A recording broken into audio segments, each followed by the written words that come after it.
Welcome back to Hiking with Kathleen. Thank you so much for joining me today. Today is the first day Shannon and I have embarked on approximately a month-long journey as we head up to Lake Superior. It's very buggy out here, and I'm heading to Chutes Falls. So that's the first stop on our journey. We are camping here for the next few nights. I hope you stay and enjoy it with us.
This place is filled with such beauty, and I'm so glad you're here with me.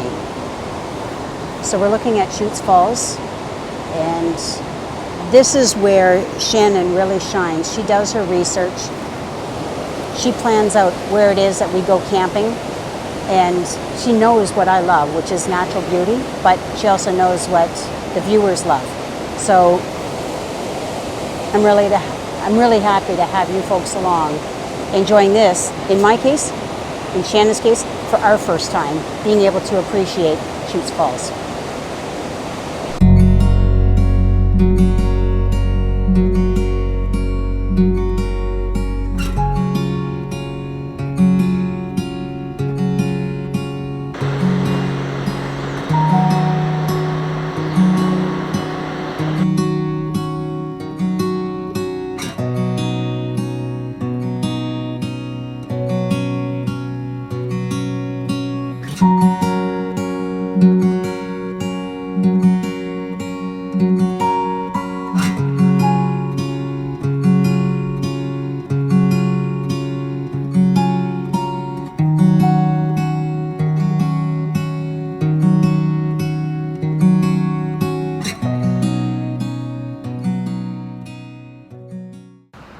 So good morning from Chutes Provincial Park.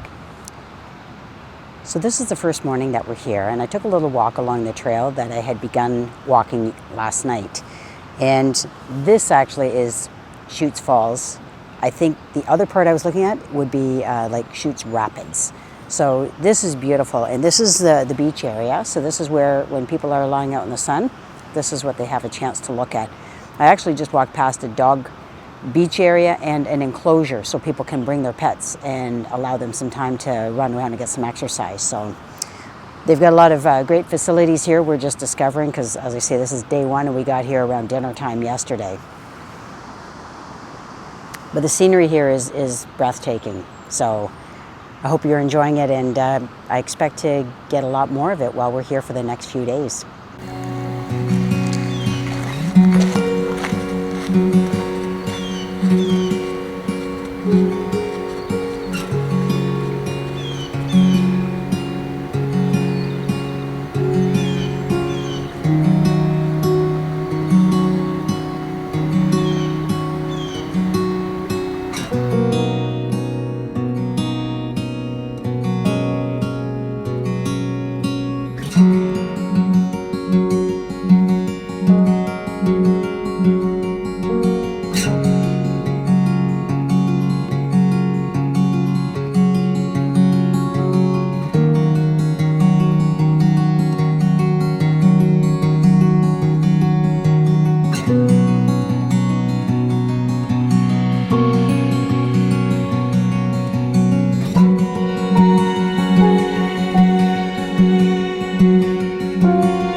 Wow, what an experience to be able to see the Chutes Falls. It was kind of nice. I was the only one down there. And this is mid-morning right now, but it's starting to get really warm. It's going up to about 30 degrees Celsius today. But so the bugs are starting to make their presence known. But I'll tell you, it was such a serene moment to be able to look at Chutes Falls all by myself on that viewing platform and take you along with me. So I'm going to keep looking because there was a woman I ran into. Her name's Jane. She and a couple of other women form a little group of kayak paddlers. They're all Swift kayaks, so they call themselves the Swift Ladies. They typically look for flat water, unlike the rapids that result from falls and turbulence in the water. But she was telling me that she saw a bear here, along with, it was a mother bear with a couple of cubs, so I can only be so lucky.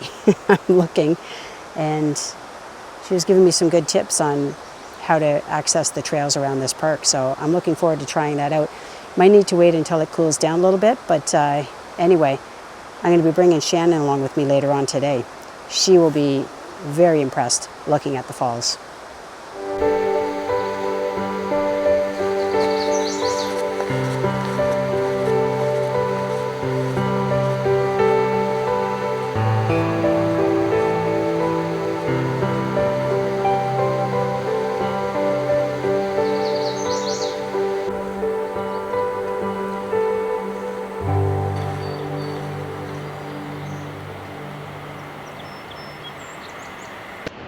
So it's the afternoon now. We've already gone for a nice little drive through the town of Massey, which is very close to Chutes Provincial Park. But it's 33 degrees Celsius, including the humidex. So Shannon and I, we're checking out. Not that we're leaving the campground, but what we're going to do now is we're going to the beach. This is what we do. We're going to go, it's about a 5-minute walk from here, and we're going to go sit in the water at the beach and cool off. So we're all ready to spend our afternoon doing that, and we'll catch up with you later.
we're here.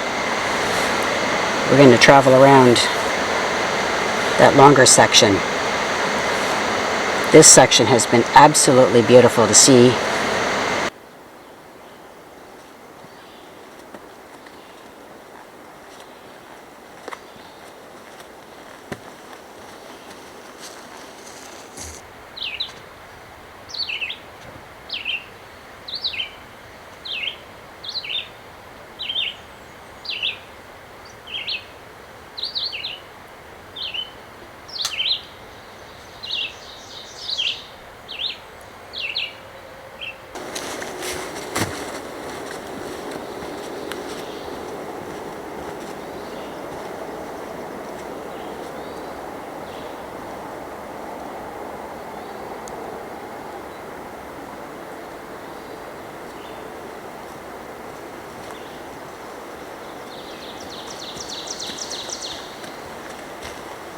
So just up the trail here is some bear scat. I'll show it to you. It's not really fresh, but it wasn't all that long ago. I don't know, maybe in the last week or so.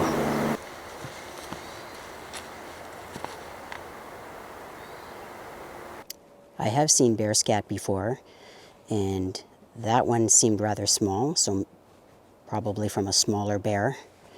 I don't know, maybe a cub or a yearling. So what I have is I carry bear spray. So it's a canister.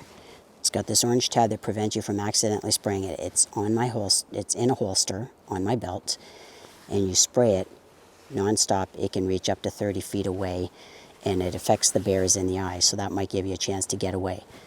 Best thing to do for bears, though, is to be vigilant and not surprise them.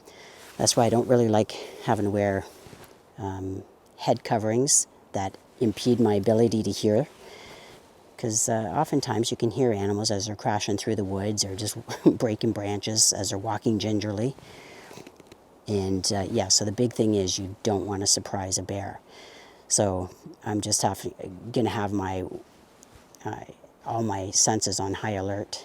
But anyway, we know they're here. They live in this park. They live in this vicinity. It just means, you know, I'm walking through their territory, so I just have to be careful not to alarm them.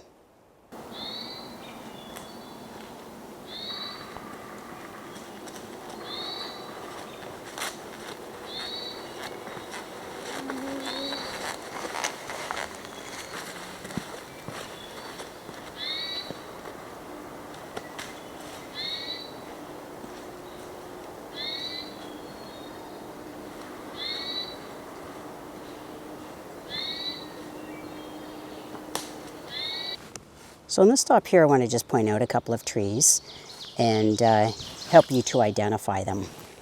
So behind me is a young pine tree. And in this forest, what naturally occurs here are white pines. So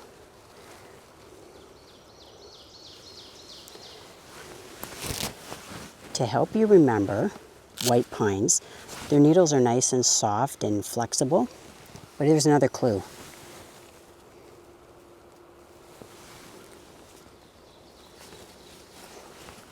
Comes with 5 needles in the cluster. So here's a simple trick. White has 5 letters in it. They have 5 needles in the cluster. So that is a way to help you to remember how to recognize white pine needles.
Welcome to our last evening at Chutes Provincial Park. Shannon and I are currently procrastinating. We're sitting here with our cup of tea. We've just finished dinner and we are just relaxing while we still have the dining shelter up. We're going to be doing a lot of takedown tonight because tomorrow we have a 7.5-hour drive from Chutes to Neys Provincial Park. We've done a lot of checking today. We wanted to make sure that the roads were passable. Because there are wildfires that are taking place not only across the country but even right in this vicinity. We have a crew of firefighters that are actually stationed here in the park, and they're not too far away, but they go off and they fight fires all day long and then they come back here and sleep. I guess the closest local fire is about an hour away from here. But we enjoyed our stay at Chutes. It's the most scenic, beautiful park for those who love water and waterfalls, and it was gorgeous that way. We went into the town of Massey a couple of times and we found that the Massey Area Museum was where a lot of information can be found for people who are looking for tourist information, and the curator there is very, very helpful. So we enjoyed our time there, and then we went over to Poyer's Farmers Market, and that's where we topped up. If you are carrying around 5-gallon jugs of water like we do, those large clear plastic ones, because we always bring our own water to provincial parks, that's where you can get a refill. So that's really important to know. We love it when we can do that, as opposed to having to buy another jug that we have to find somewhere else to get rid of it, you know, because some will only take back their brand. But anyway, it's been a great time. Miley has really enjoyed her time here too. It's been a little on the toasty side. Right now it's sitting at about 31 degrees Celsius, so that's pretty warm. It's pretty comparable to home. Now, you went down to the beach on your own today as I was doing some video editing, and what was it that you would say was your favorite part of being here at Chutes? Well, it was the beach. It was swimming, and your view is the waterfall, the Chutes waterfall, and it's very shallow all the way around it, and then there's a current, and I can see where there's people that possibly have little tubes and they can ride the current down there. But it was nice. It was basically a big sandbar with the view and the sounds. The sounds were lovely too. What was your primary reason for going down besides cooling off? For cooling off was to take a picture for a possible painting that I'd like to do of the Chutes waterfall. So it was nice. It was really nice. It cooled me right off. Shannon has a nice collection of art that is in our trailer and is at home, representatives of different beautiful places that we've been to. So that'll be another painting in the making. Yeah, on a rainy day here, I'll pull out the paints and see what I can create for sure. And then one last thing I want to leave you with as an update to an earlier video that I had done on Rondo Provincial Park, where Shannon and I stopped first at a house that was along the way, and it was deemed to be Canada's most photographed house. And I was just reading in the news today the sad information that the house in fact has been demolished. It was deemed to be, it all started from a complaint, and anyway, it had been in a state of disrepair for decades. Very interesting looking, but anyway, that house did come down. So anyway, that's the update we'll leave you with. But the next time we see you, we'll be seeing you from Neys Provincial Park. Thanks a lot for joining us. Bye for now. Good morning from Neys Provincial Park. Shannon and I left Chutes Provincial Park yesterday, and it was about 7.5 hours straight driving, so it took us about 8.5 hours to get here. Got here around dinner time yesterday, in time for a beautiful sunset. So this is a beautiful park. We're here for 4 nights, and I'm going to explore the trails today. I guess we have a little bit of rain in the forecast. We're in a dead zone for cell service, so I can't look up weather or any information at this time, so they have it hardwired for the gate staff. So that's how you find out weather information and things of that nature. So I'm going to take you on this hike with me this morning.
So we are having a pretty buggy time here at Neys.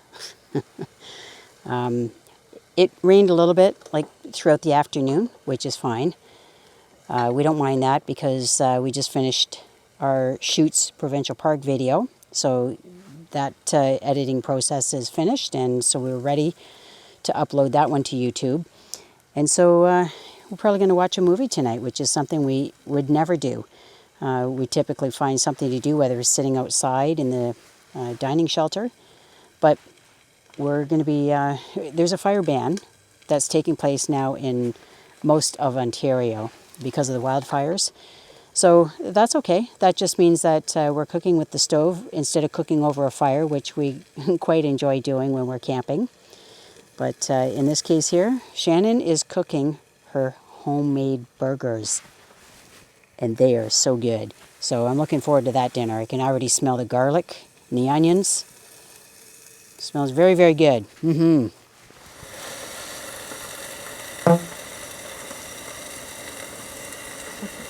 So we have a couple of cat tents for Miley. The other one is probably 2.5 times the size of this one here. And we had that one out for her earlier.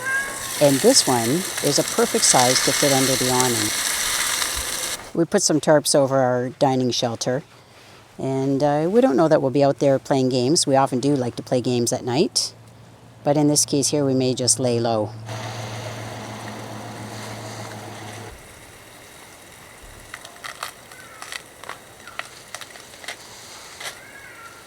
One of the main reasons we got that outside stove, we have an inside stove in the trailer, but one of the main reasons we have the outside stove is so that we can do what we can to reduce the moisture cooking creates inside the trailer. So that way food odors, as good as they are, and the moisture that comes along with cooking, we keep that outside as much as possible. And the only time we really do any cooking inside is when it's, you know, the weather's really cold or really rainy, and maybe we're just boiling water or something like that inside. But otherwise we like to do all of that food prep outside.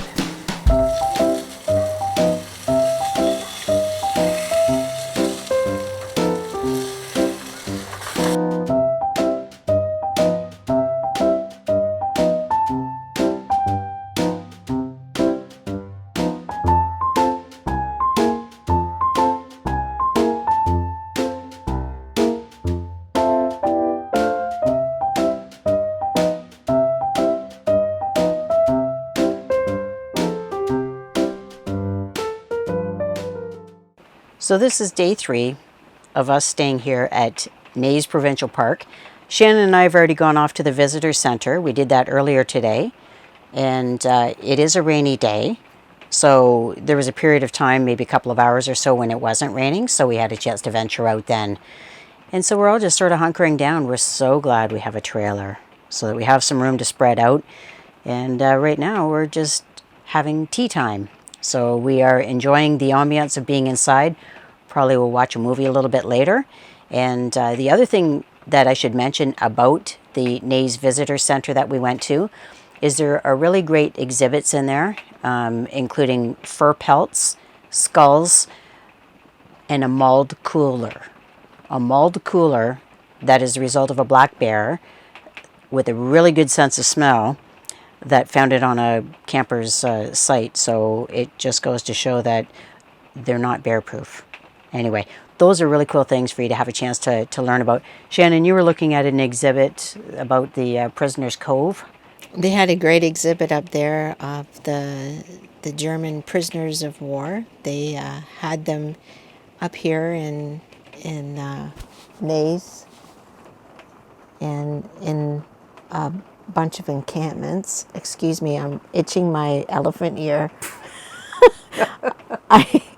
I got bit by a black fly and I have like an enormous ear. It's driving me crazy.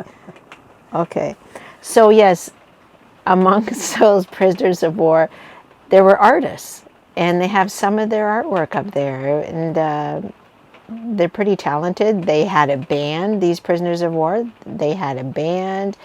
They did the logging up here for this area, and it was pretty interesting for sure.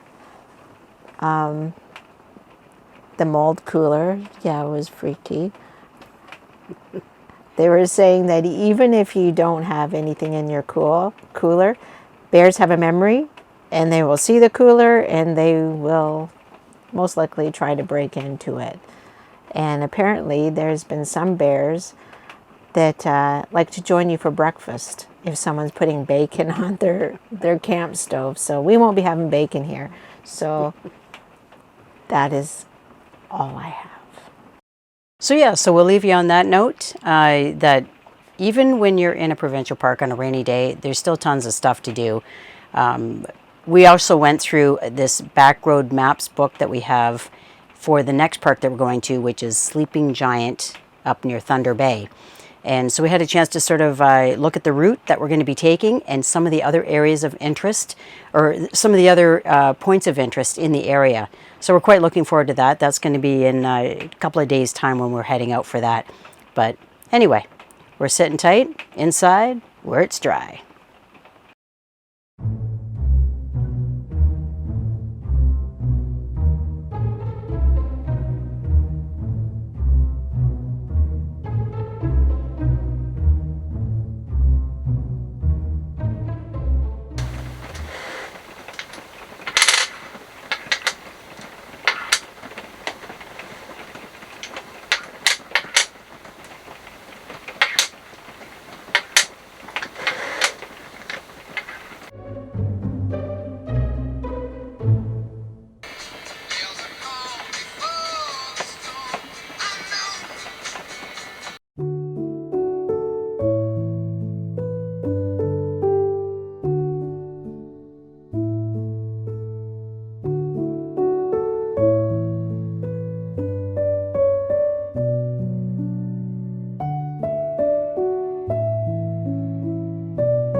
Good morning. This is our last morning, besides departure day, which is tomorrow, from Neys Provincial Park. And so yesterday, with it being a rainy day, we had a really nice indoor day. We both downloaded audiobooks, and we enjoyed doing that. We played some games, and then we watched a movie last night, something we have never done while camping. So Shannon's son downloaded a bunch of movies for us.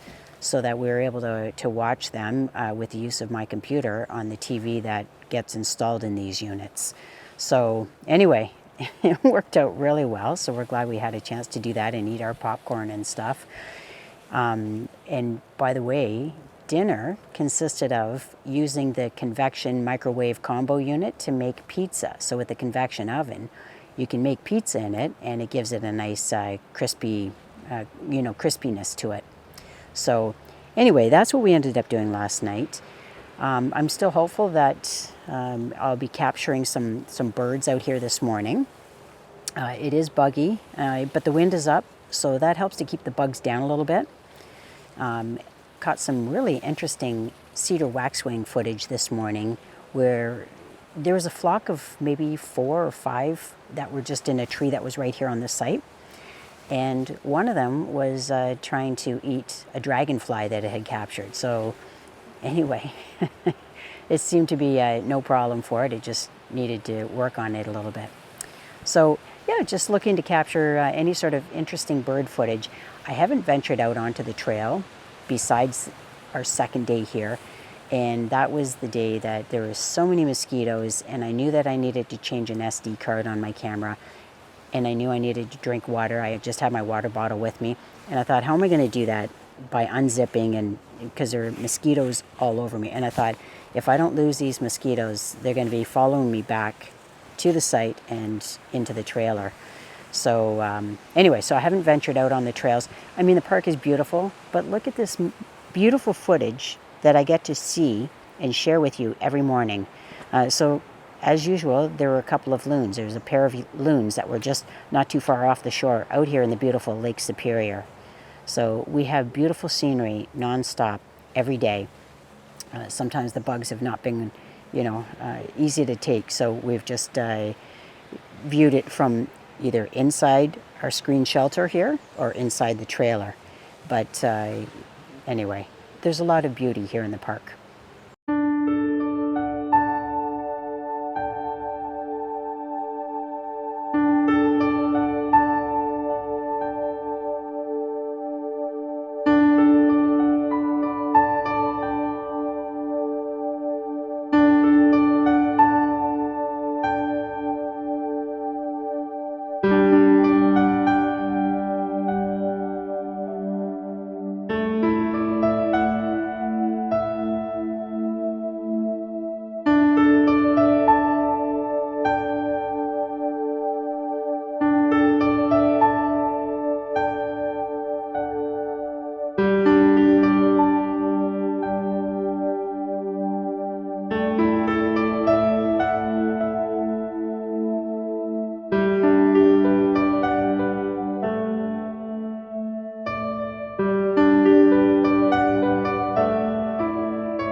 From Sleeping Giant Provincial Park. So we arrived here just a short while ago. We came here from Neys Provincial Park, so if you'd like to see that adventure, I'm going to link that in the description. We started off, when we left Southwestern Ontario, we went to Chutes Provincial Park, then to Neys, en route to Sleeping Giant. Here, we are now at home for the next 8 nights. So I welcome you to stay and you have a chance to see this beautiful site that we have, and where we'll be able to go kayaking right from the water of Marie Louise Lake, since we are in the Marie Louise Lake campground. So I hope you stay.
Good morning. This is our first morning at Sleeping Giant Provincial Park.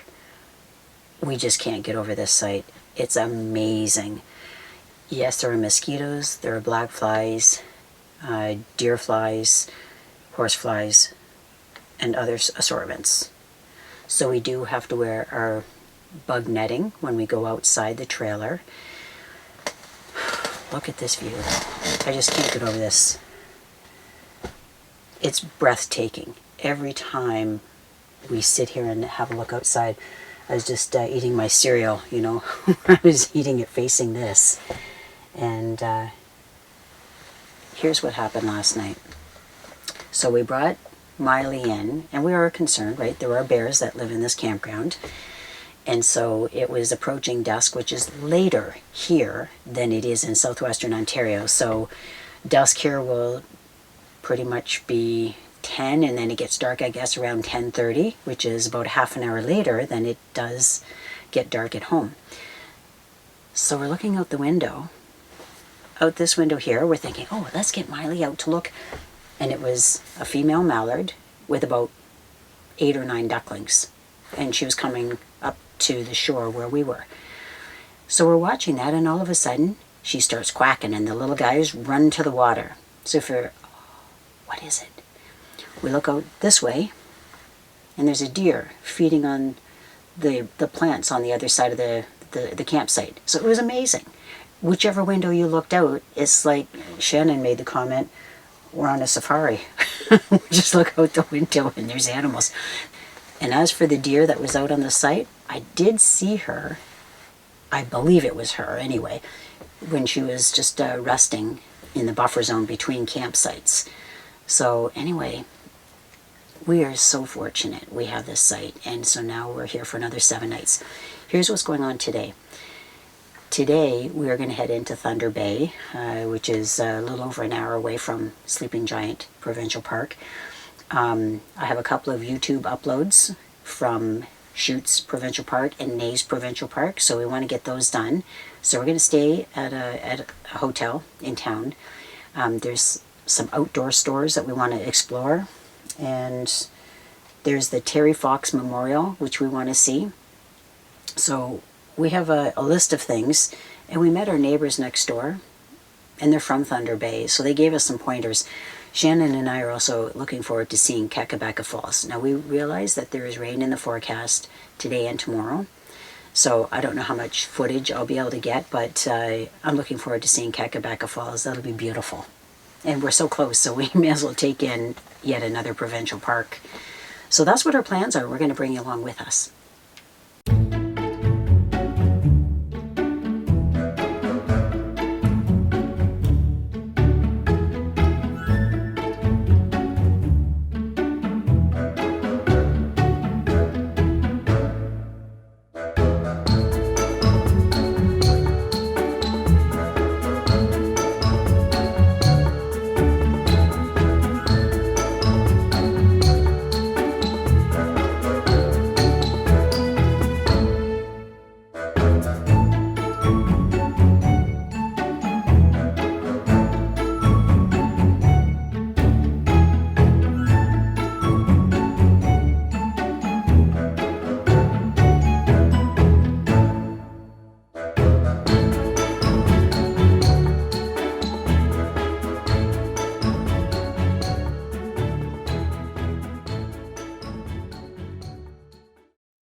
Well, good morning. We are here visiting Kakabeka Falls, which is just outside of Thunder Bay, which is where we spent last night.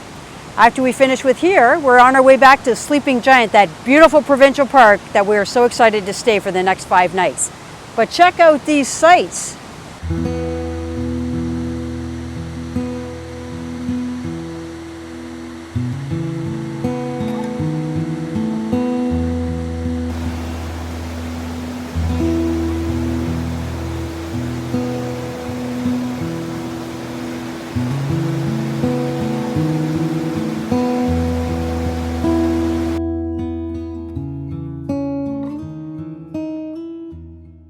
So we spent the last, say, 30 hours or so in the city of Thunder Bay, and that's just about an hour away from here.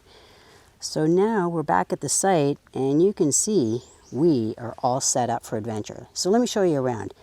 We took the bikes off the front of the trailer. That's one of the big things right there, because we hope to use the bikes, you know, while the weather is nicer here now. We left when it was maybe a day and a half of rain, but now we have some great weather coming up.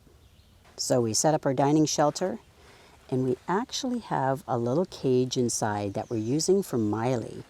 We figured that would be a really good idea to have that in her tent when we leave her outside and we're listening from inside the trailer. You never know if there's a predator around, and at least that should keep her a little safer than just sitting in a, a screen tent. When we left, it looked like nobody was staying here because we took down the cat tent. The awning and everything was retracted. So this is where we keep the bikes. They're locked up to the picnic table. And something cool sits just beyond. And that is something I've shown in a previous video where it's like a duck blind, and I can use that where animals get used to it and kind of forget that I'm in there. So this is where I hope to sit in my lawn chair so that I'm relatively bug-free. There are screens that I'll attach once the dust settles because, of course, we would have let mosquitoes inside. There's no bottom to that tent, and there's lots of zippered openings so I can put my camera out of them in the hopes of catching something really interesting that doesn't even notice that I'm there, like something that might be sitting on Marie Louise Lake.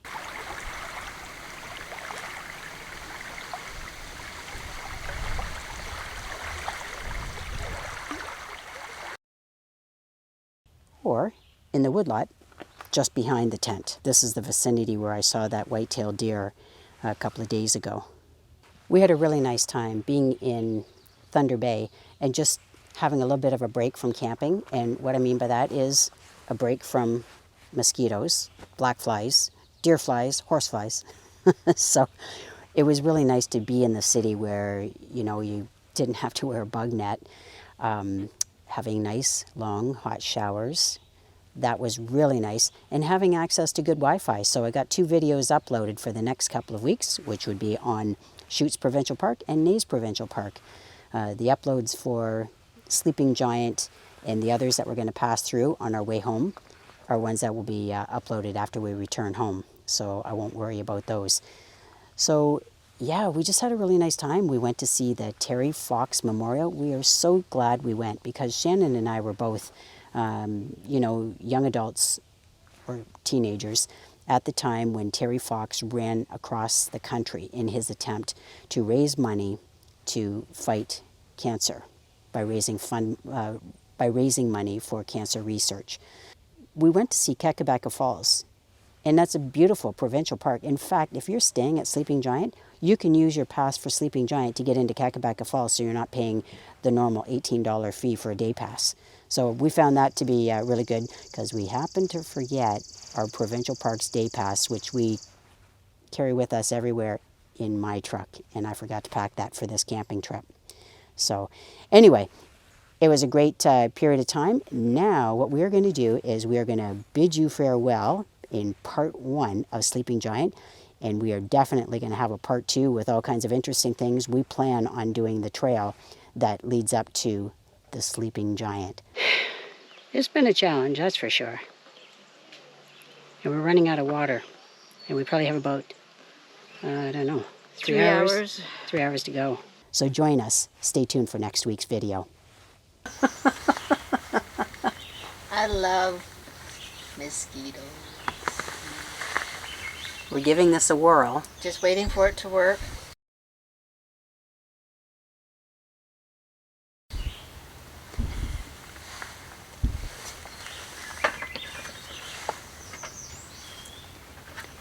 And this is tea time in the meantime.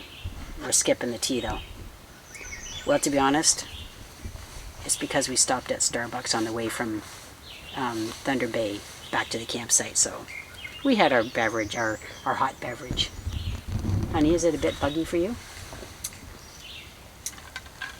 I have some new tumors on the back of my neck. I'm starting to name them. We compare our stories. Oh my goodness. Right? From the black flies, mosquitoes. I had 2 spots on my head that were bleeding. The back of your bug jacket has blood spots all on it. It's okay. It's a part of camping, and that's why we're really happy to have this structure up. It just gives us another room. And once we have been in here for a bit, and once this starts working, then we'll be fine, because this will help to repel the mosquitoes without using a spray. It's got a little butane thing that goes in there. So, and this is our bear-proof kitty container. She's not fussy on it.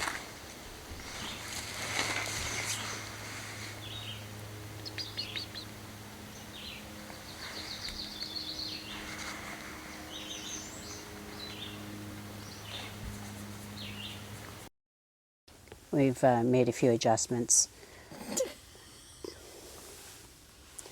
I read the label on the mosquito repellent. It says you can't breathe it in. You can't use it intense.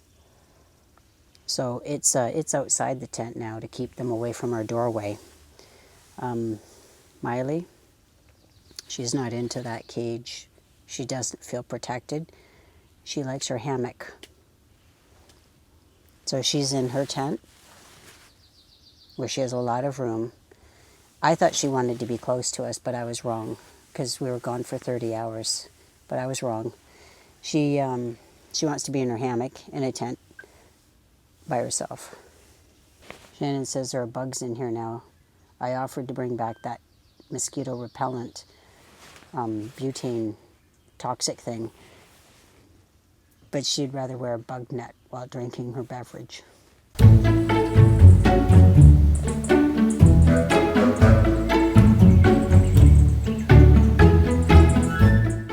Part 2. Join us as we explore Silver Islet. We put our kayaks in the water and we explored the water just outside of our campsite at Marie Louise Lake. And then we made plans to trek up the Sleeping Giant mountain up to the Neys. Well, we'll give you our perspective of that journey, and then you can decide if you want to do it as well. It's been a challenge, that's for sure. And we're running out of water. And we probably have about, I don't know, 3 hours. 3 hours to go, including the bike ride. Good morning. I'm sitting out here in the duck blind. It's been sitting up, set up for 2 days. I put in some mosquito netting, so it will keep the bugs out, which is a really nice touch. And now I'm facing, oh, I can see all the bugs are on the outside. Oh my God. Well, they can sense the heat inside here. But I'm facing the lake here, and this side is the forest. This morning Miley had a ball because every time she whined to go outside, I called her up on the bench in the dinette to sit beside me, because looking out to the lake, we had a mother mallard duck with her ducklings on the shore right outside of our trailer. And Miley was so intrigued, ears flat, looking stealth over the bench, the top of the bench. After the ducklings left, then a Canada goose pair came along with one gosling, so that's probably not a very good sign. They probably had some predation. But Miley was really intrigued with being able to watch those things from inside the trailer. So I'm going to sit here quietly and just see what I can find.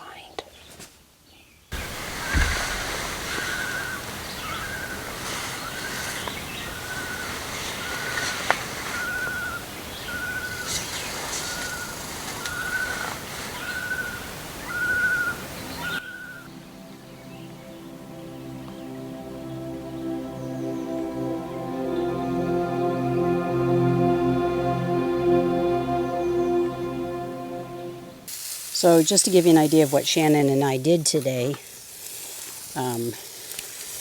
among other things, we went for a drive in order to find the trailhead for the Kabian trailhead, which is where you start the trail we want to hike in order to go up to the Sleeping Giant's Neys. That's the high point. We're planning to do that tomorrow morning. So we're quite looking forward to that. We also had a chance to check out Silver Islet, and we thought that was a really cool place to go. Checked out the general store, We had to wait until noon for it to open up, but that gave me lots of time to have a look at some mergansers that were in the harbor. People were waiting around because some of them were going on harbor boat cruises.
Now, one of the things that we did find, and we were kind of hopeful it would be a different story, is we really enjoy going to visitor centers, like for provincial parks. And there was a note that said that the visitor center wasn't going to be open until July 3rd. We will have been here for 8 days by July 4th, which is the day we're leaving. So we're very disappointed that, I guess, somehow either staff shortages or whatever it was that happened has led to not having the main event that we would want to be a part of, which is going through the interpretive center, open until like the day before we leave. So we thought with Sleeping Giant being the size that it is, and having such a rich diversity of wildlife here, that's something that would be a priority to have that open for us. So anyway, we did get into the visitor center because I guess it opened today. I don't know if it was the only day it's been open, to look at the park store that's inside there. Normally it's run by the Friends of Sleeping Giant, Friends of Pinery. And again, I must say we were very disappointed because we've been to some really fabulous ones besides the ones at Algonquin and Pinery. McGregor Point, which we visited earlier this year, Neys Provincial Park, which we visited about a week ago. It was really great for providing information about the wildlife in the area. And we just found that, we can't even get to that until the day we're packing up to leave. So we just, I guess, had hoped for more than what we were being offered as campers. And we're not going to come back to this park, and it's not because of that for sure. It's because from where we live, it's a lot of effort to get here. And there's a lot of other beautiful areas in Canada we haven't been to. So anyway, so that's something we were disappointed about. We are going to go up and do that hike tomorrow. We're quite excited about that. Part of it is hiking, part of it is cycling. So we'll be cycling from here to get to an area where you have to leave your bikes because then the climb becomes too big, too great. I guess it's about 21 kilometers from the campground park office to get to the trail and back, so to where the destination is. So anyway, we're really quite looking forward to that. And we want to get out and paddle again tonight. We tried our hands at kayaking around the Marie Louise Lake yesterday, and we're going to do that again tonight. The water's nice and calm this time, so that's a great thing. So okay, so we're going to give this a whirl. We're on the Marie Louise Lake, and it's a little bit windy out here, but it's beautiful. So we're going to try this out, and this will be our first crack at putting our kayaks into the water. Shannon's just on the shore, just getting herself ready.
Heading back, and this way is much easier because we're not going against the wind now.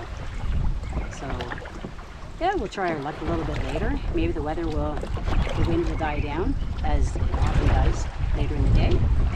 And if not today, we'll come back out tomorrow, because now the kayaks are all put together. Shannon just put both of them together. Today was a big chore day. We did our laundry, considering we've been camping for about 2.5 weeks, so they have laundry facilities here. We always bring lots of clothing and extra sheets and all of that.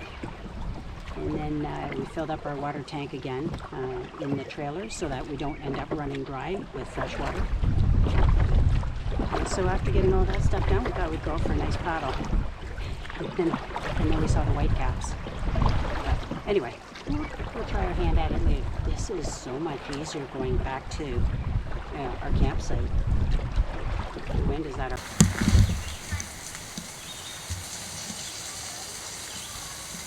So that is our dinner. Very good. So we're on our way. Shannon and I are taking our bikes, and we're going to ride from the campground to and beyond the trailhead. And from there, we have a total of about maybe 6 kilometers of hiking along the trail to get to the top of, not the friendly giant, but the sleeping giant. So anyway, so we're quite looking forward to that. Beautiful day, very comfortable temperatures, and we'll show you the scenery along the way.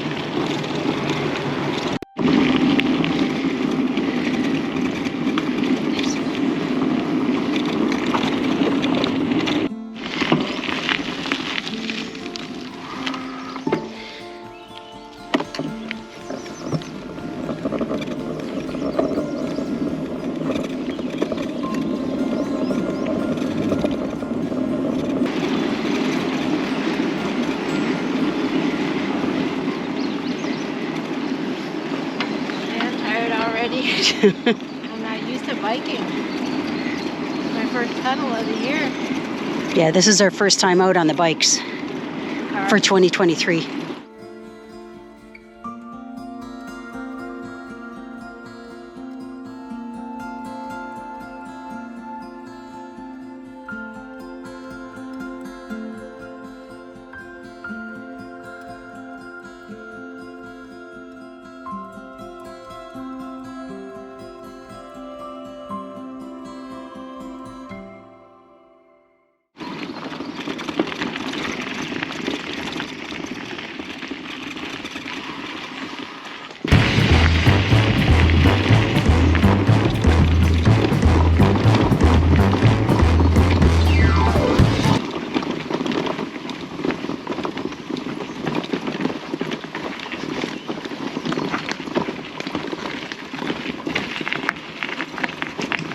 You don't want to do this on a 10-speed. It's too bumpy. Mountain bikes are the only real way of traveling here.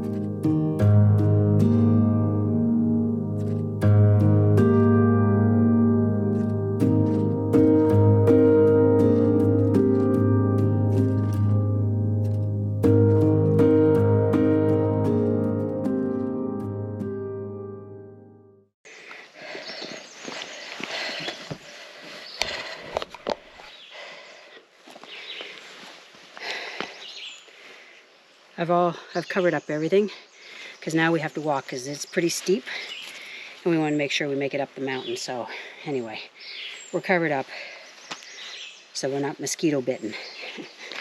They're swarming us.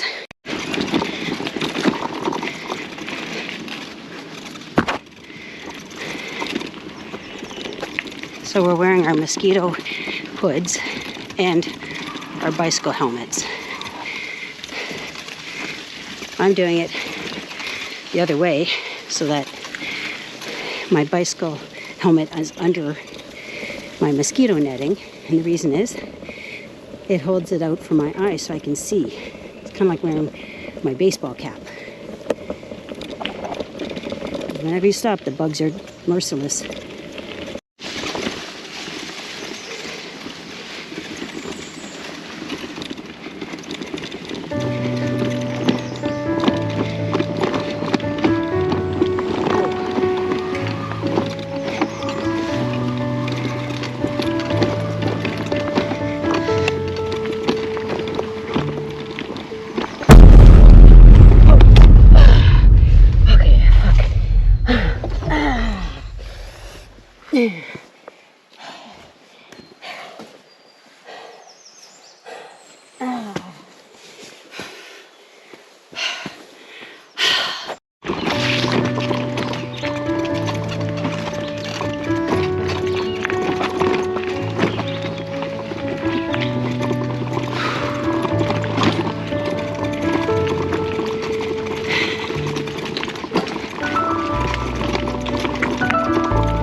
Are we on your campsite?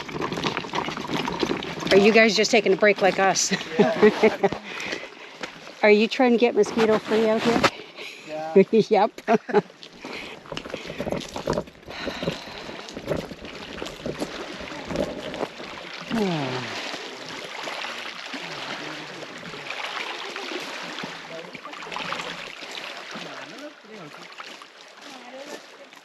Okay, so here's the situation. The bottom part of the GoPro broke off. Those mounting loops that are found at the bottom of the GoPro, they broke off as I was riding along, so I was only able to record part of the journey. We are now at the 0.9 kilometer part where we have that much more distance to cover to get to the sleeping giant, I guess the junction. So we're hoping that means we're near the top, but we don't know about that. So there's a bike rack here. So when you bike in from the campground, it said that we had traveled something like 5.6 kilometers from the parking lot. So you figure that's about 13 kilometers, plus we came from the campground. So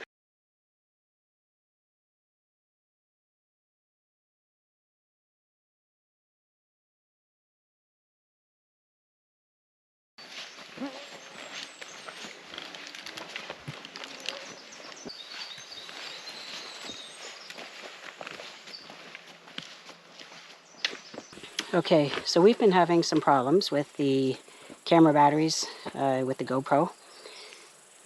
And we're just tuckered out, to be honest. But we've done a really good job so far. We just had a bit of a rest here. Shannon, what do you want to do? Do you want to see how close we are to the top? Because, I mean, I see blue sky, so I'm assuming we're not too far, but I don't know. Okay. So this trail's really rugged, and we just haven't really had a good chance to pull out the GoPro. But I'll try to do that from time to time now, just to give you some sense. It also has a horizontal leveling lens, so you really have no idea how steep this is. Yeah. Okay, we'll push off.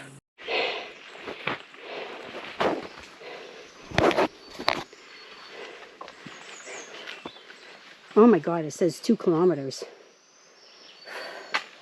I know.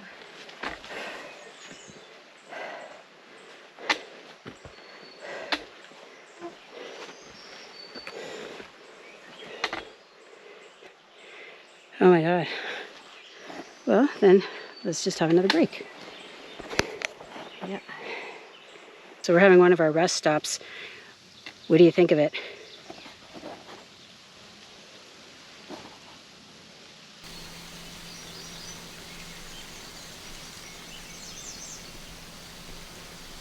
Yep, our thoughts too. Unbelievable.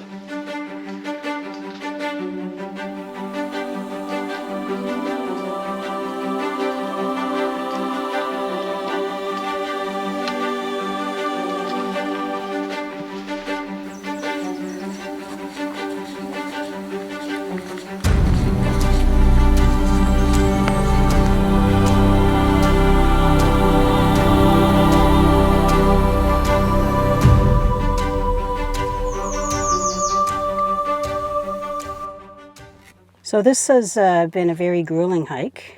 Shannon, do you have a watch on? Mm-hmm. What time is it? 12 o'clock. So we left our campsite at about 8 this morning, and it's noon. We ran into a fellow who had his camera equipment out, and he said that there was about another 30 minutes to get to the top. This looks pretty good, and we have another 4 hours to get back. So we're going to make our way back, but we're going to take in the views while we can.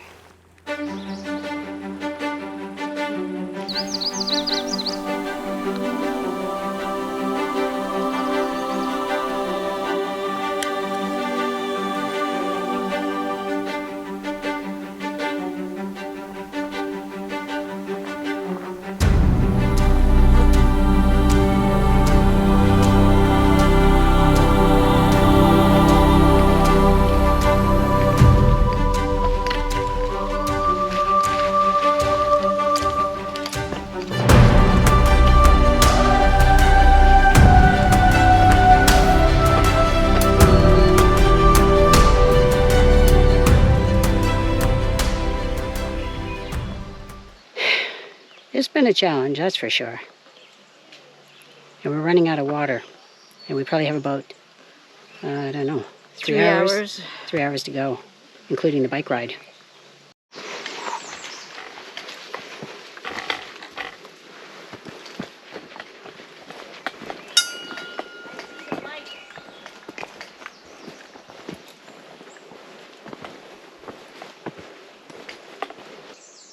We're so excited. Shannon just saw the bikes.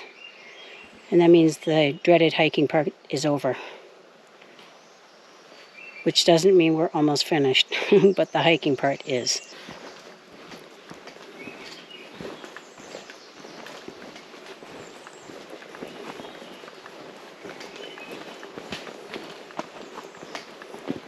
Hey, babes.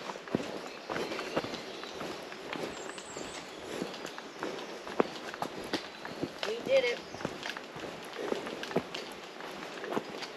We each have about a sip of water left. But anyway, we're happy to be pushing off. Anyway, here we go. Good morning. So this is our last day at Sleeping Giant Provincial Park, not counting tomorrow. Tomorrow's the actual day we're checking out, and today we're going to slowly pack up and get ourselves ready for driving down to Lake Superior Provincial Park tomorrow. So yesterday was the day that we cycled and hiked Sleeping Giant, and by the time we got home,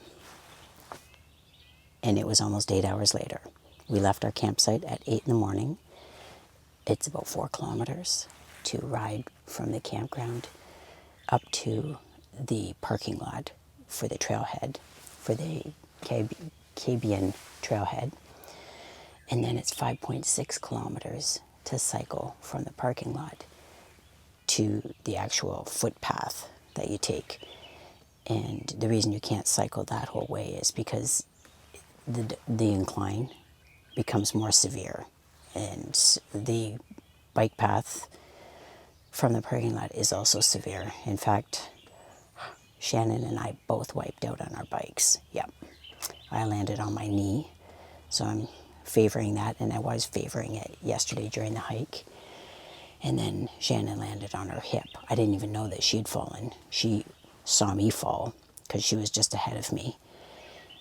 And it's just because you sometimes have to stop quickly to kind of judge the rocks that are on the pathway that you're trying to clear. So anyway, she wiped out, but I stopped after I realized she was no longer following me. And when she arrived, she said that, she had fallen. So it was very rugged. We felt pleased with ourselves. We'll talk a little bit more when Shannon's here. But it was a rough trail, that's for sure. Anyway, I'm sitting out here in the duck blind. Yesterday morning, I had the most amazing vision. I was looking out the trailer to the calm water, and there was a pelican not far away. Well, this is before we were going to take off on our bike ride. So what I did is I rushed, gathered my equipment, went down to the shore, but I saw somebody's dog was running through the water by that time. So you're not supposed to have your dogs off leash in the city where we live or in provincial parks. But anyway, who knows, maybe they were trying to get their dog some exercise because they were packing up for a long drive today. But anyway, and then we just headed out after that. But it's just so beautiful. The water is so nice and calm. That's the part we love most about Sleeping Giant, is this wonderful sight. And the birds that are right around the site or right in the campground. So anyway, I'm having my coffee, I'm in the duck blind, and I'm looking forward to being just bug-free in this zone because it was very buggy yesterday. Yes, I had my pug shirt, and yes, I had it zipped up the whole time. Even on the bike ride on the road, I had to have it zipped up because there were big flies following me every time I unzipped to get a little bit of fresh air. Oh my God, they were right around me. And I'm talking big flies, like, I don't know, horse flies, deer flies. Anyway, I'm bug-free in this duck blind because this is mesh that covers all of the zippered openings. So I welcome you to continue tuning in to see the beautiful sights that I'm able to find this morning.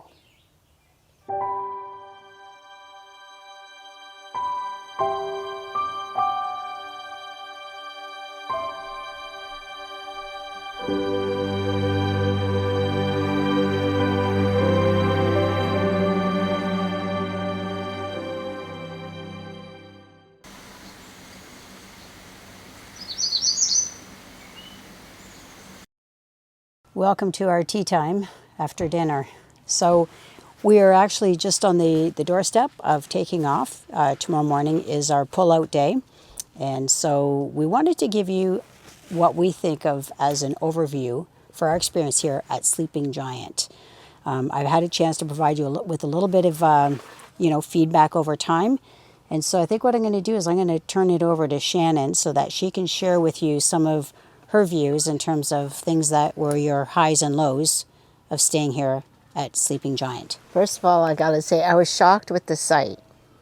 I was hesitant because when booking the site, it said there was a steep incline and challenging. And I said to Kathleen, I said, oh, I don't think I can back that in. That's going to be a nightmare. And she said, just book it, just book it. There wasn't much left to choose from.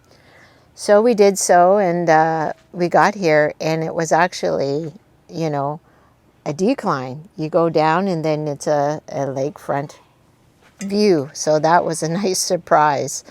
So I was glad that you forced me to follow through with booking this. The view is excellent here. Cons about the site, well, the park in general, is the bugs. The mosquitoes they get to you after a while. But I mean, it is very beautiful here. Regarding our journey up Sleeping Giant to the top of the mountain, which is the knees of the giant, it was really, to be honest, beyond my physical ability. I'm still sore from that, and from falling on my hip, of course. Yeah, it really taxed me. I took one large bottle of water, extra large bottle of water, and it wasn't enough. I actually needed 2 of those.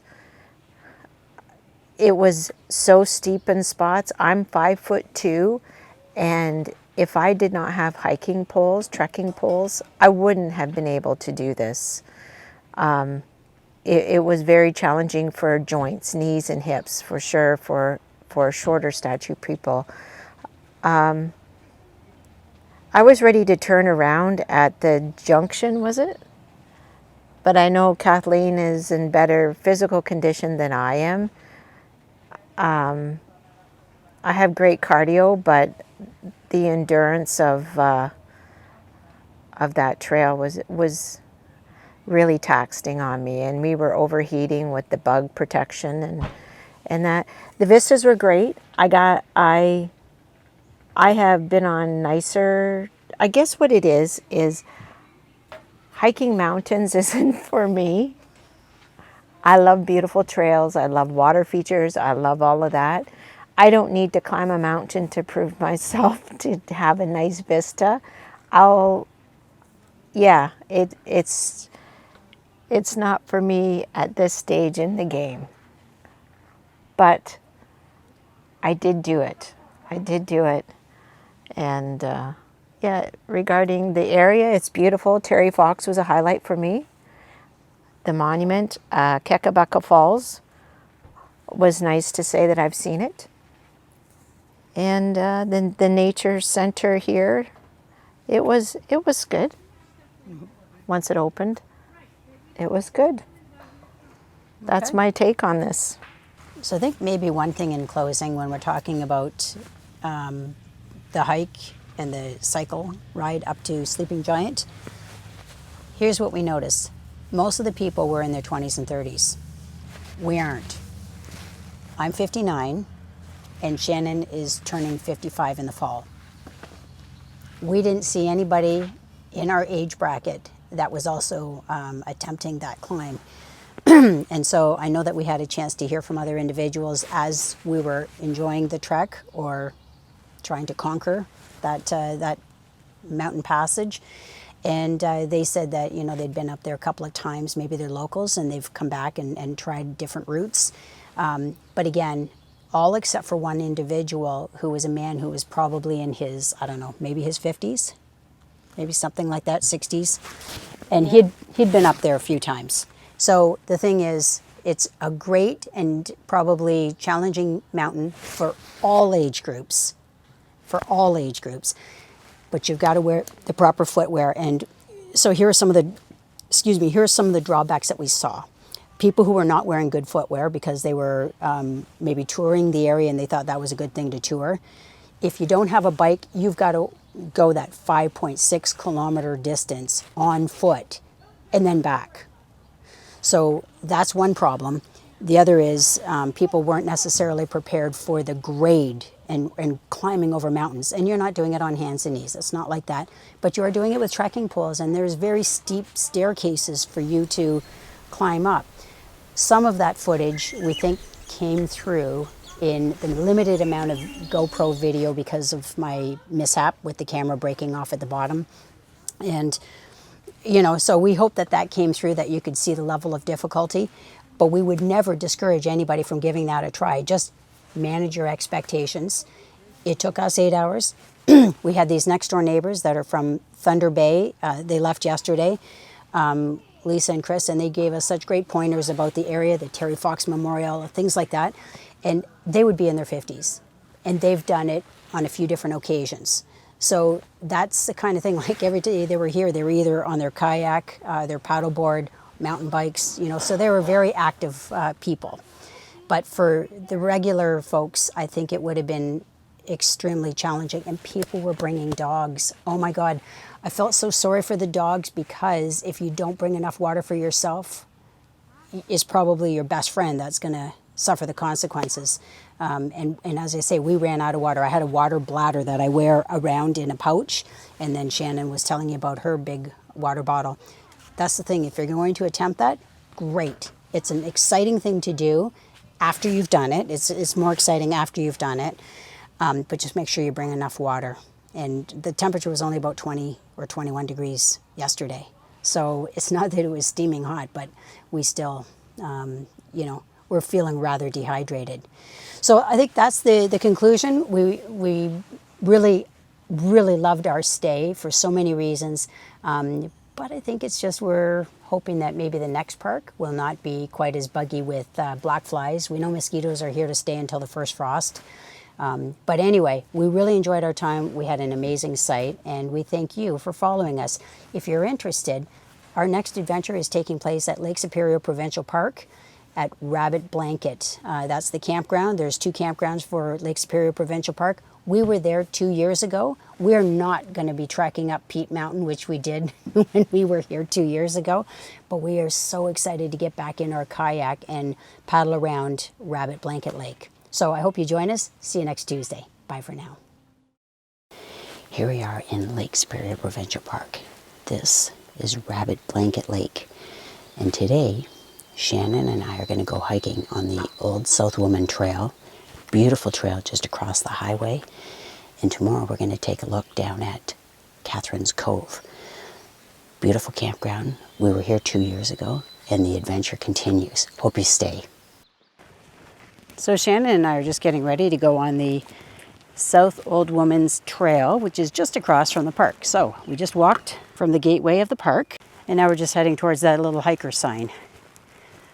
So this is a really beautiful trail. We hiked it 2 years ago, and we are really looking forward to getting on it again, because there's beautiful waterfalls, just a beautiful setting.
What we love doing here is stopping whenever there's some sort of a breathtaking scene.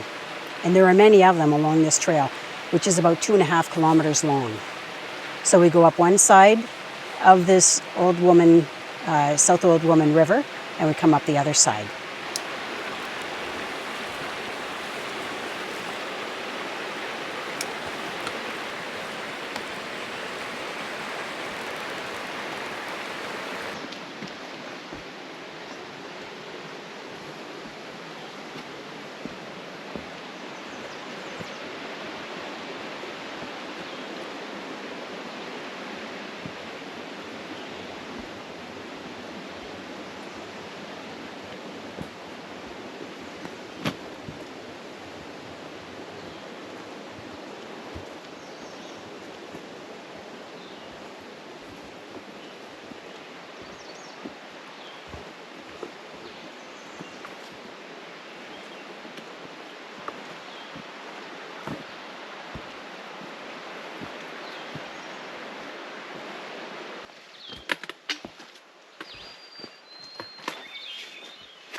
The only time we like the sound of traffic is at the end of a hike.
So we're really happy to be back here in Lake Superior Provincial Park. We had great memories when we spent about a week and a half here 2 years ago. You can look up that under camping trip for 2021, and we spent a lot of time in our kayak. It was an inflatable kayak that we spent on Rabbit Blanket Lake.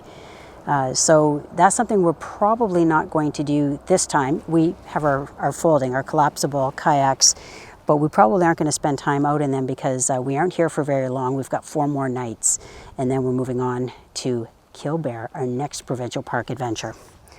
But anyway, this is beautiful. The wind is up, so the bugs are down, and that was something we were really looking forward to, is having fewer bugs, because you know, it was 2.5 weeks of living with this thing all zipped up, my bug shirt. So anyway, it's quite comfortable and not very buggy right now. But I'm going to show you the beautiful sights. Last time we were here, we climbed Peak Mountain. 2 days ago, we trekked up, well, I guess maybe it's 3 days ago now, Sleeping Giant. We're still hobbling around from that. Probably mostly from the falls that we took on our bikes.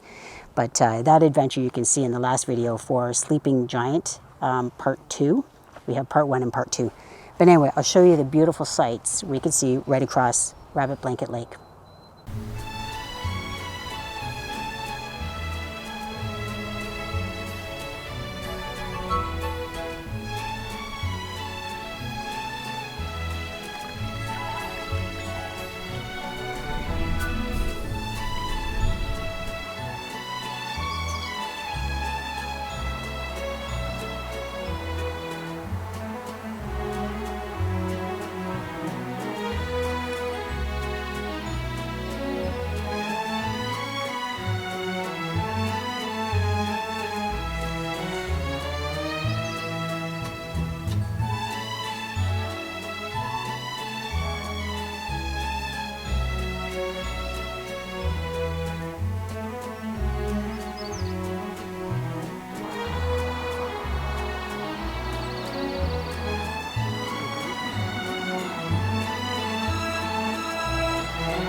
So Shannon and I just finished doing a walk down to the water, which is Rabbit Blanket Lake. And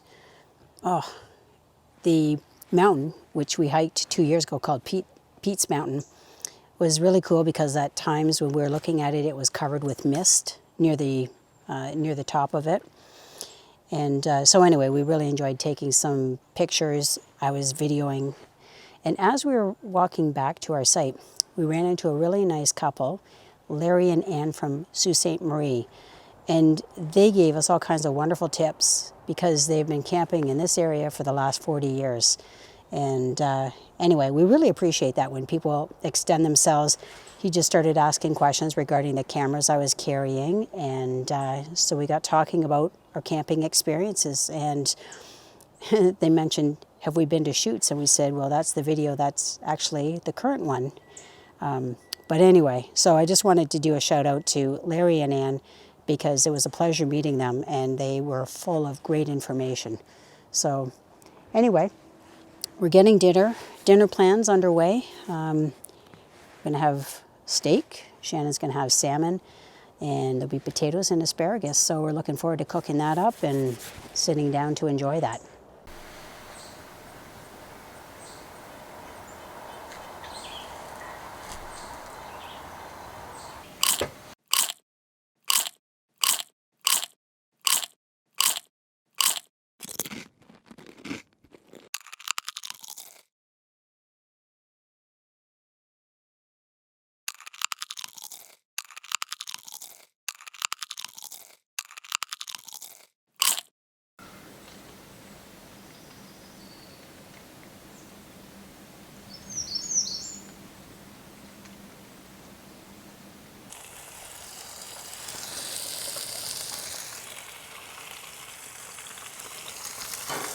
So that's where I'm cooking my steak medallion that's encased in bacon, and over here is where we have the asparagus. The potatoes were cooked inside in the microwave oven because they're going to be served as baked potatoes. Shannon made all this happen inside. So she is the one who does a lot of the prep. So this is her salmon. And then of course we have mushrooms. And the mushrooms we put on both the steak and on the salmon.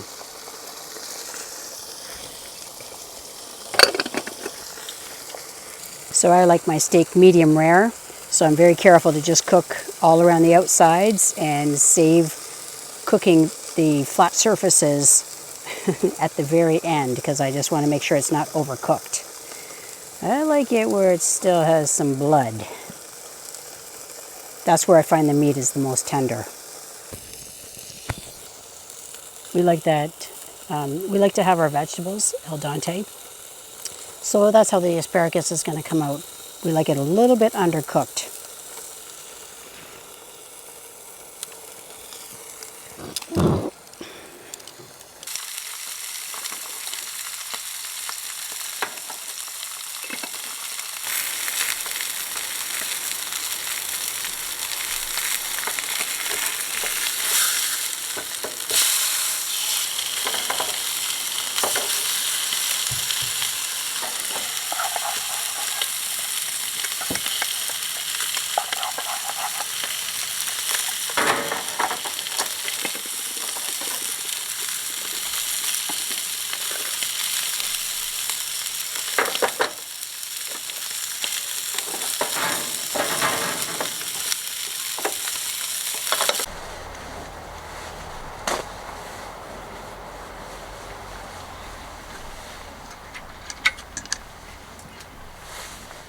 Good morning. We're just heading into the Agawa Visitor Center, which is located in the Agawa Campground, which is just the other part of Lake Superior Provincial Park. But it took us like 30 minutes or so to get here. That's how far apart things are in Lake Superior Provincial Park. It's a big park.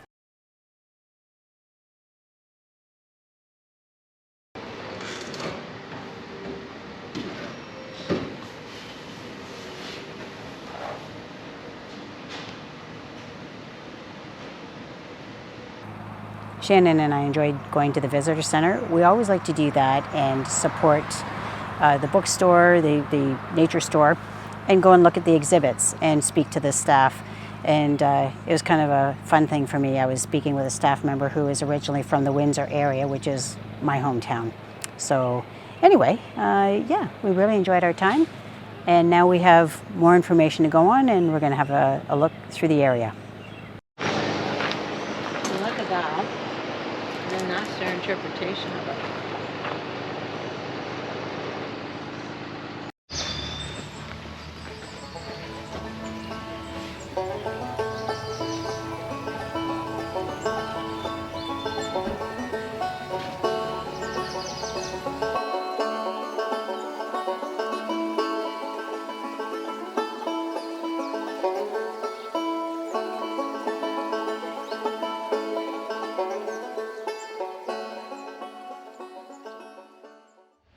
So we're going to go and have a look at the pictographs that are along the coast of Lake Superior.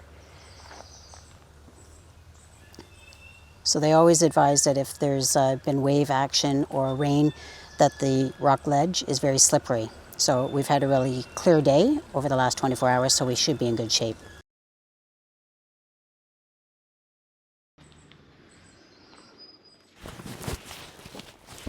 The trail itself is not very long. They do say that it's difficult to get to, as in moderate level. So, and it's just because we have these rocks to climb over. But I think that yesterday's hike on the old South Woman's Trail was more rugged than this. And it's very possible that the Sleeping Giant hike that we went on the other day was a little bit more rugged too. Just a little bit. Death and injury have occurred when highly unpredictable waves have washed visitors off the rock. Yeah, I mean, they're not messing around. They're making you aware that this is a risk you're taking. What was your comment about the mountains and stuff, honey? I said, I just want you to know that I'm not climbing any more mountains. I don't think my body can take that anymore. Okay. Well, If I had longer legs like yourself, then maybe. no more mountains today, for sure. I'm not a mountain goat.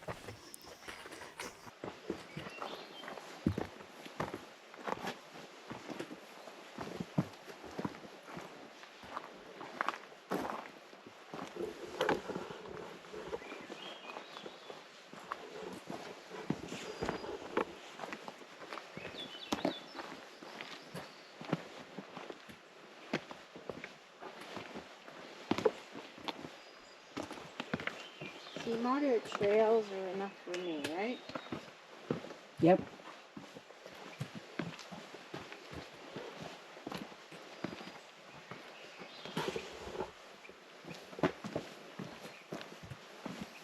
You don't need my hiking clothes. Holy shit balls.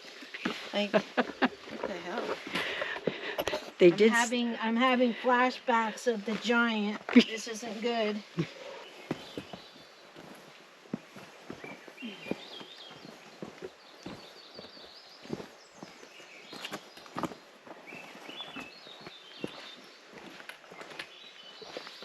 You realize we have to climb this on the way up, right? Are you taping this? So if you're going along that coastal trail, I think the whole coastal trail is like 37 kilometers, and it's regarded as very difficult. And that's just, I think, the length of it. It's also one that takes 5 to 7 days to go through. So that's not the direction we're going.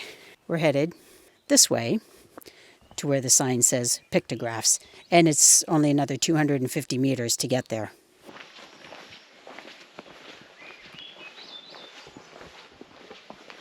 No bugs. Isn't that a nice retreat? It's a relief.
We made it.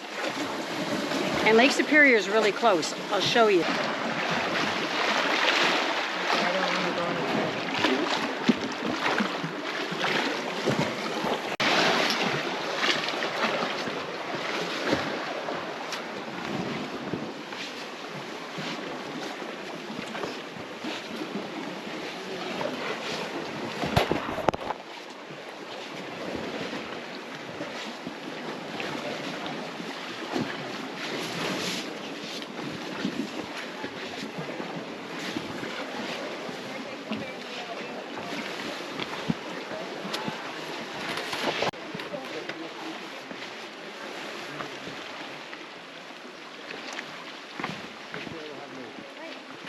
I had people almost knock me over to get past. So that trip was a success, so that's great. If you're ever considering doing this, be aware. People are there to sort of get their picture and move on to something else. So they aren't waiting. You have to ask them. You say, I'm waiting in line to take pictures, just like all the people in front of me. And then they realize, oh, okay. But people are in a rush, and it's rocks. But when you're also close to the shore of Lake Superior, there's no mulligans. There's no second chance. So anyway, people were doing their family pictures and everything, like large groups of people. And it's dangerous for the rest of us. So just be prepared. If you come earlier, that's better. And this one here, the one I'm holding, Audrey is an introvert, and she likes being in that little, like, Yeah. She Do you likes see being the outside. strollers that people have for their cats? Awesome, you made my day. Oh, I'm so glad. No matter what she says, I'm not carrying a cat on my back.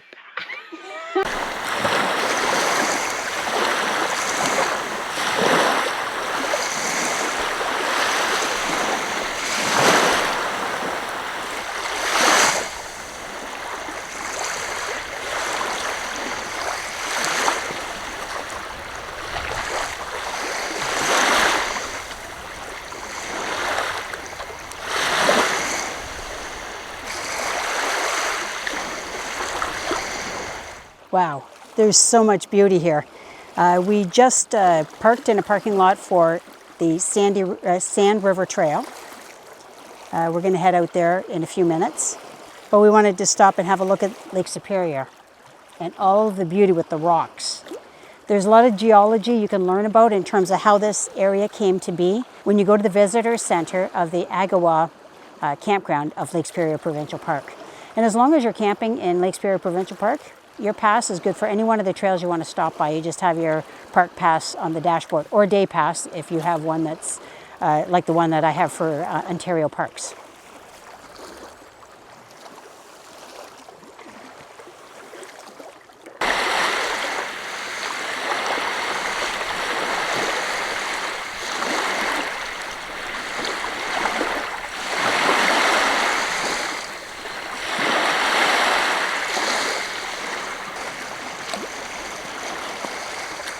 So we're at Katherine's Cove, and we're just looking for a good spot to have our lunch.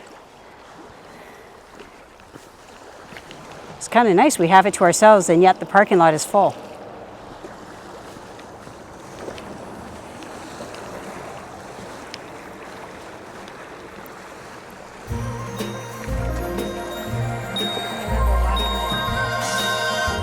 How's this?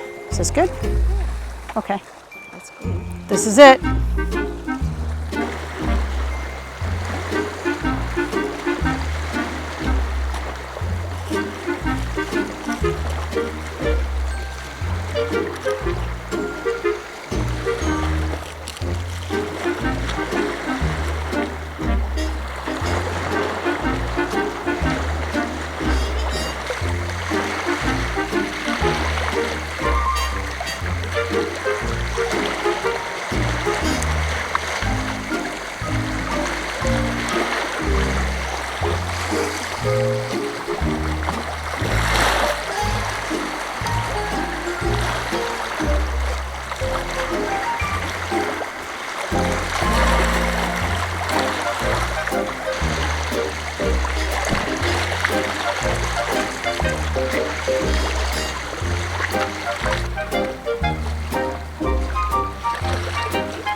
So there are some bugs that are right around here, and it's because there's pockets of water that have come in from Lake Superior, gathered in the rocks, and are safe from fish eating them.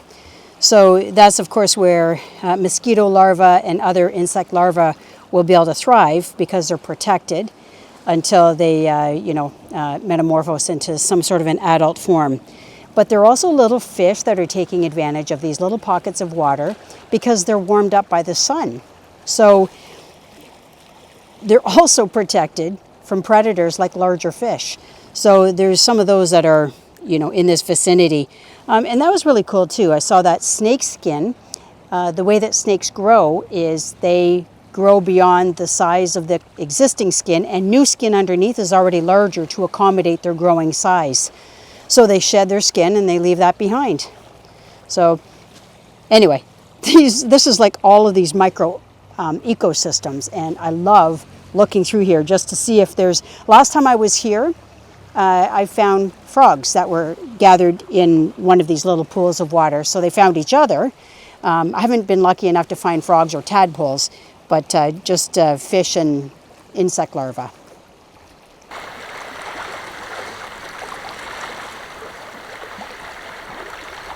Shannon and I enjoyed eating our lunch together, and so she's just enjoying her time here in Katherine's Cove. This was very important for her to get back to here.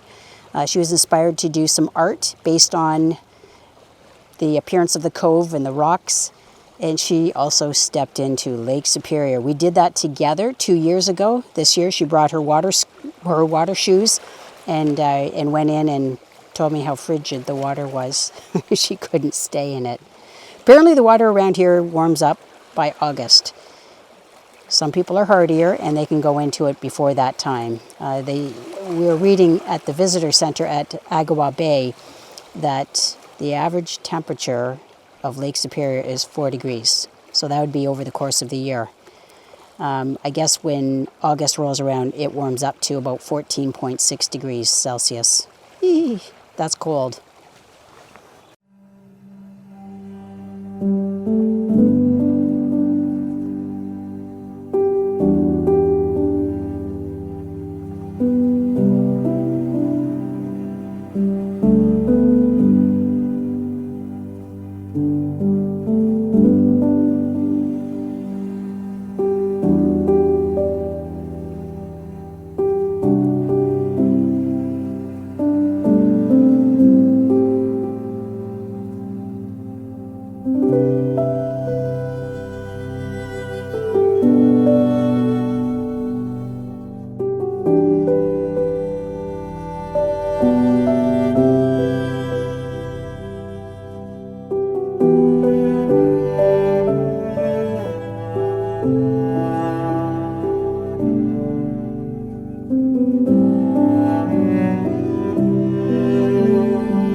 Thanks for joining us on Hiking with Kathleen.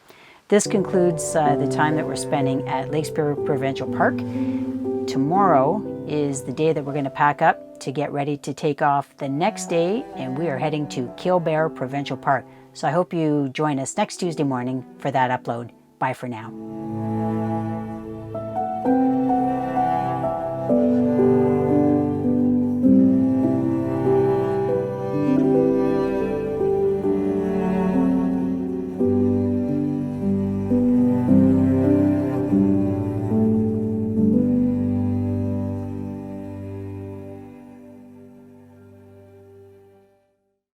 Well, this is a wrap for today's video, and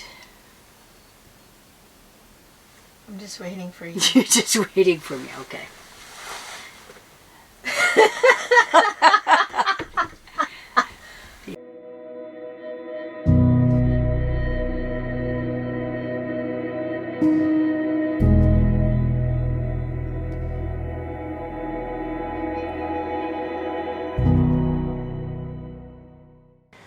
This week, Shannon and I will be exploring Killbear Provincial Park.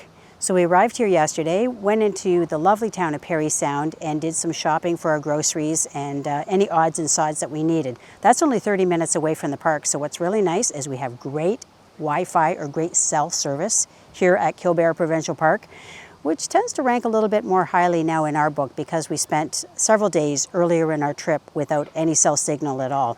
So we're going to continue to explore the park. Today we went to the Discovery Center, otherwise known as the Visitor Center, and that is something that we found was a thoroughly educational experience. I would encourage you, if you're coming to Killbear Provincial Park, that you go to the Visitor Center or the Discovery Center. Really great information on Massasauga rattlesnakes, which are found in this park, but there's isolated populations of them. But really good information to help you to know how to recognize them and also how to avoid seeing them or hurting them should you come across them. So stay with me and you'll see wonderful scenery from Killbear Provincial Park.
Good morning. I'm out here in the morning. This is about our third morning at Killbear Provincial Park.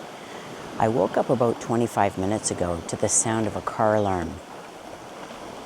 That was at about 10 after 5. So my thought was that tends to be a bit of a universal sound if there's a bear in the campground. So the tactic you want to use when you are faced with seeing a bear is you want to remain calm, you want to have the opportunity to appear larger, make yourself look larger, or make noise. And the typical reaction is the bear will run off. And so they also advise that if the bear isn't going to run off, that you trigger your car alarm. Now, I have no idea if it really was a bear or if somebody just rolled over on their car alarm, the panic button. I don't know. I thought I'd come out here with my camera, but I'm also equipped with my bear spray. So I thought I'd come out here at the time in the morning when it's still nice and quiet. People aren't up and around. I've only seen 2 people, one sitting at his campsite, the other just a woman walking through the campground. So it's still a very nice quiet time. And I'm going to go on a hike today, so I'm going to bring you along.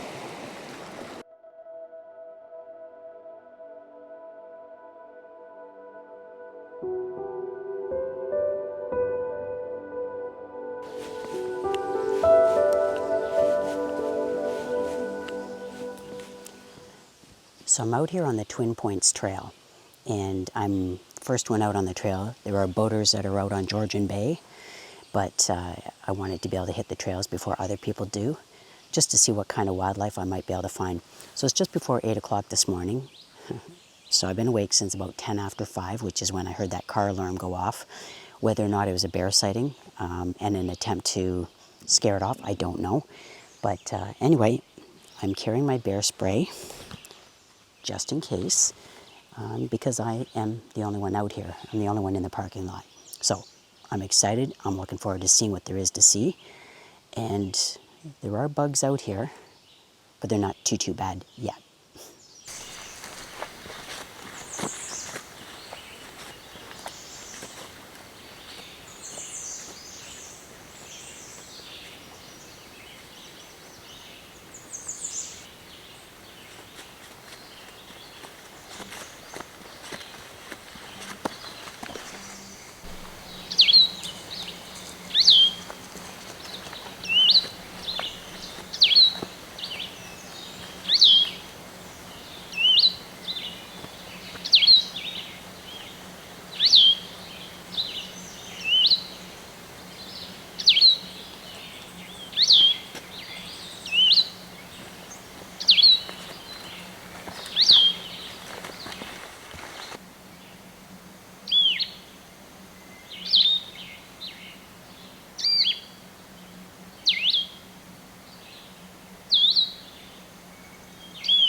I've really been enjoying the hike this morning.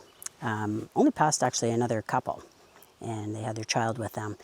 So on this trail, there is the possibility of seeing snakes, and that's always my hope, to see those lesser understood animals, you know, coyotes, snakes, things like that that I tend to gravitate to in order to be able to film them for you.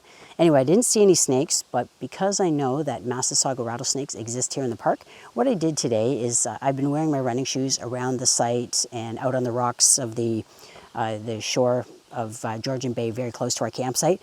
But in this particular case, I wore my hiking boots to give myself a little extra protection around the ankle in case I inadvertently were to step on a Massasauga rattlesnake. They have them, they have fox snakes, I think they even have hognose snakes. So a real cool assortment. I always hope that I'll see a snake to be able to film it for you. But turns out all I got was a little bird action. And actually I saw red squirrels. I also saw some deer pellets. When I was driving to this trail this morning, I saw a white-tailed deer, so they're pretty common in here. But they really well mark their trails. It's largely made up of rocks. So instead of spray painting them, what they have is they have orange pylons to help guide you back and make sure that you don't lose sight of your trail. When the trail is marked in the forest, there's a yellow tag on the tree or yellow on the signpost that they, put into the ground. So anyway, very little chance of getting lost in here and a really cool environment. So I hope you enjoyed that. The staff at the park does a really good job of trying to protect the snake population and other reptiles and amphibians that might try to wander through from the woods out onto one of the park roads.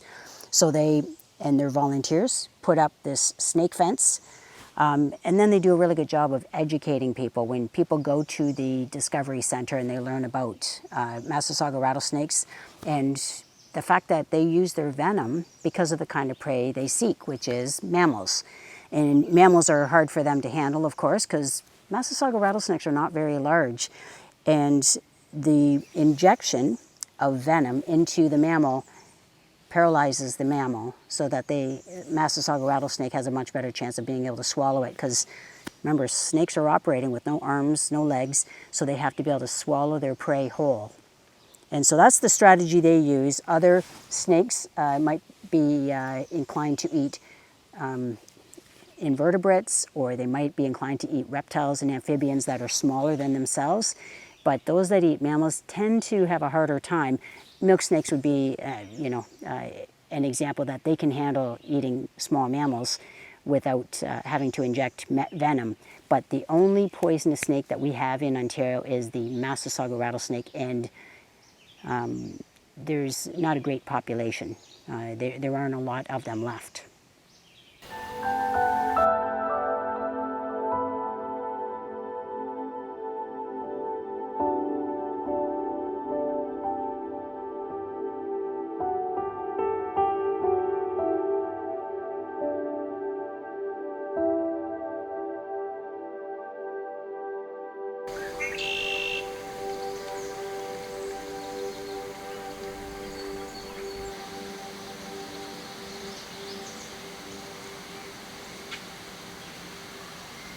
So we just finished our dinner, and the fire ban has been lifted today, July 11th, 2023.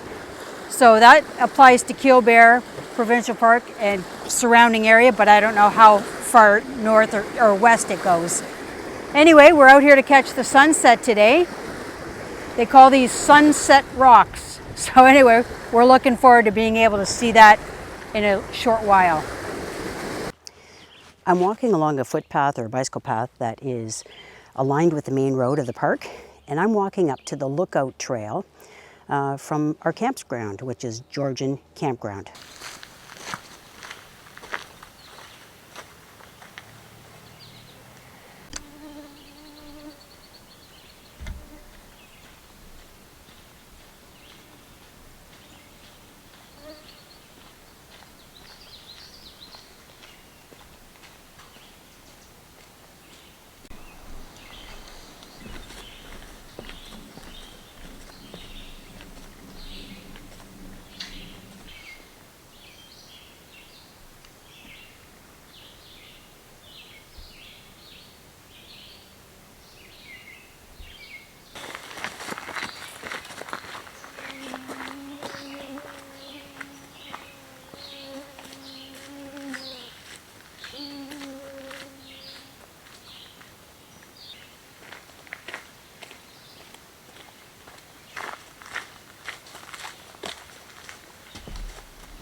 With these boardwalks, Killbear does an excellent job of preserving the wetland. That's the area that is most vulnerable to damage with people walking through it or pets walking through it. So this is why there's an extensive network of wooden boardwalks. So it helps to keep us on the pathway so we can appreciate everything. And don't let my apparel today kid you. It is buggy in here. I should have worn my bug shirt, but I figured, okay, we're going to a lookout, so I figured it'd be high up. This is beautiful. This is a beautiful pathway to get through to the lookout that lies ahead on this 3.5 kilometer loop. This is worth the bugs.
When you see acorns on the ground, that confirms the presence of oak trees.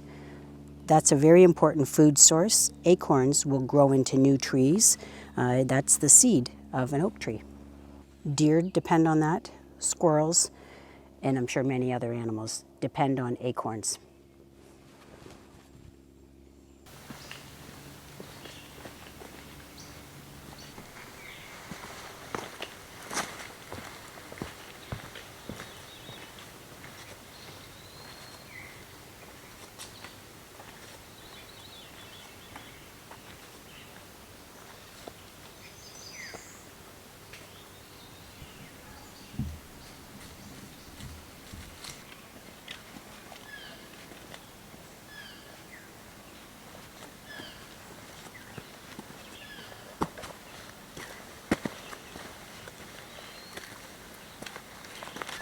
So I'm not far from where I saw that grouse. And what was really cool is it exhibited its classic predator avoidance technique. It stood very, very still. So when I saw it, it didn't move. And then there was a father that came up with two small boys. They were coming up the trail behind me. So I just motioned because I wanted them to be able to see it. But if they would approach quietly, it wouldn't frighten it away. And so the father got the kids' attention and they came up and both boys had a chance to see it and realize it was a grouse. So that was really cool. It's like one of those teachable moments where you get to see animals that haven't been planted, that are right there in the environment, that you're just walking by, in most cases without us even noticing them. So anyway, the grouse eventually, after they left, it stood up nice and tall and figured, okay, I got to find a way out of here because this one here is not leaving. So then it just walked past me and then it ran, as they often do, into the understory. So anyway, that was a really cool experience.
Well, after enjoying that beautiful view of Georgian Bay, this results in a loop. So the loop started back there. Now it's nicely shaded again, because otherwise you're out in the open. And it is a bright sunny day, which it wasn't when I started. It was overcast. And now I'm heading back on the second half of this trail.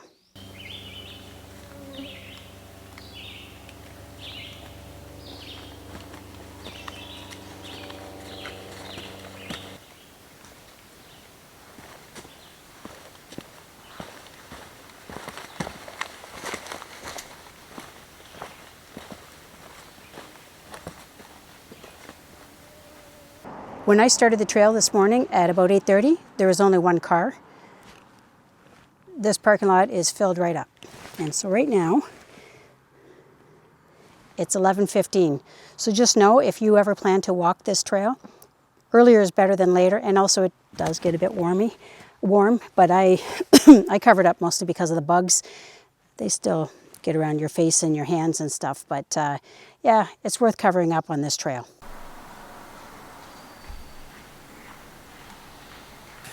So as for a bit of a summary of what we did today. Today is our second last day at Killbear. Tomorrow is our last day, but it's going to be a bit of a rain day. So we're just taking advantage of the wonderful weather. I know right now it's overcast, but it was a wonderful day today. So I started off the day by going to the Lookout Trail, went for a 3-hour hike along that trail. That was wonderful. Shannon and I went down and sat out on the rocks and just listened to our respective audiobooks. I ended up meeting a couple. Shannon came back to the trailer for something, and I ended up meeting a couple, Pam and Nick. And Pam is an artist. So once Shannon got back, the two of them had a chance, Shannon and Pam had a chance to talk about the fact that they're both artists and they both use acrylic techniques as well as watercolor. So anyway, so that was a really interesting discussion. And so following that, Shannon and I went up to the Lighthouse Trail. It's only a half kilometer long, and we had a chance to see what Shannon calls the light pole, because it wasn't really like a lighthouse. There is a door, there is a space for a person to go up, but there's basically just a light at the top.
And so anyway, so we did that trail, and then we picked up some wood, and we are having a bonfire. This is the first time in this whole camping trip, which has been almost a month. By the time we finish and get back home on Friday, it'll have been about 3.5 weeks. So this is our first bonfire because the fire ban was only lifted yesterday. So we're really excited about that. As for dinner this evening, we're cooking up some peppers. They're just sweet peppers in order to pretty it up. I'm having a couple of spicy sausages. And Shannon is having ground turkey. Once this cooks up, she's going to cut it up and she's going to make some tacos for herself. So it's a simple meal. That's what we're going to have because it's bonfire night.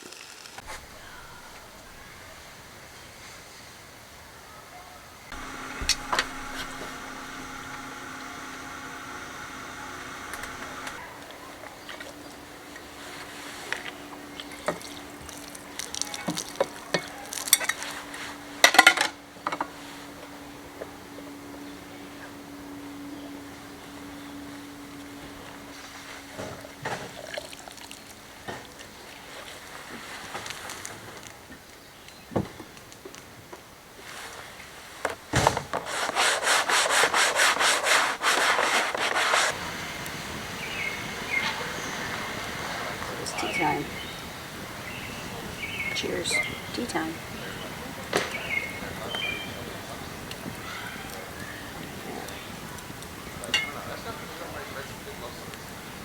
That's it.